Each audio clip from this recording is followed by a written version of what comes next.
திமுக ஆட்சிக்கு வந்த இந்த 4.5 வருஷத்துல மக்கள் தினம் தினம் பல்வேறு இன்னல்களுக்கு ஆளாகி வர்றாங்க. மக்கள் பணத்தை விளம்பரங்கிற பேர்ல ஊதாரித்தனமா செலவு பண்றது, புதிய திட்டம் கொண்டு வரேன்னு சொல்லி அதுல ஊழல் பண்றதுன்னு இப்படி திமுக முதலமைச்சர் ஸ்டாலினும் அவரோட குறுநில மன்னர்களும் தமிழ்நாட்டுல பண்ணாத அட்டூழியமே இல்ல. இது மட்டும் இல்லாம ஏதாவது ஒரு புறம்போக்கு நிலத்தை பார்த்த உடனே கொட்டா போட்டு ஆட்டைய போடுவாங்க திமுக காரங்க. அந்த வகையில இப்போ கடலூர் மாவட்டத்துல மஞ்சக்குப்பம் மைதானத்துல வணிக லாபத்துக்காக கட்டிடம் கட்டும் வேலையில இறங்கி இருக்காங்க. இத பார்த்த அந்த பகுதி அதிமுக தகவல் தொழில்நுட்ப பிரிவு மாவட்ட செயலாளரும் வழக்கறிஞருமான ஆனந்தகுமார் சென்னை உயர்நீதிமன்ற பொதுநல வழக்கு தொடர்ந்து திமுக காரங்க கொள்ளையடிக்கிறது தடுத்து நிறுத்தி இருக்காரு.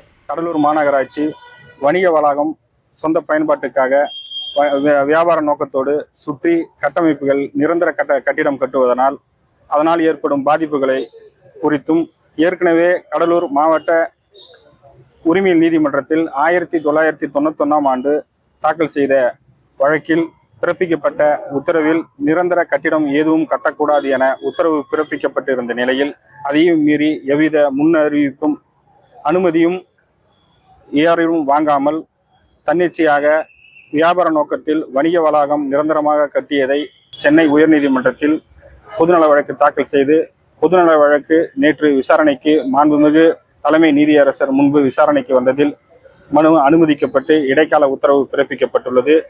எதிர்வரும் 17ஆம் தேதி அரசு தரப்பில் கவுண்டர் அஃபிடவிட் தாக்கல் செய்ய உள்ளவரை எவ்வித பணியும் செய்யக்கூடாது என ஒரு இடைக்கால தடை உத்தரவு பிறப்பிக்கப்பட்டதை இன்று கடலூர் மாநகர ஆணையரிடம் ஆவணங்களை சமர்ப்பித்து எவ்வித பணியும் செய்யக்கூடாது என கூறி மனு செய்துள்ளோம்.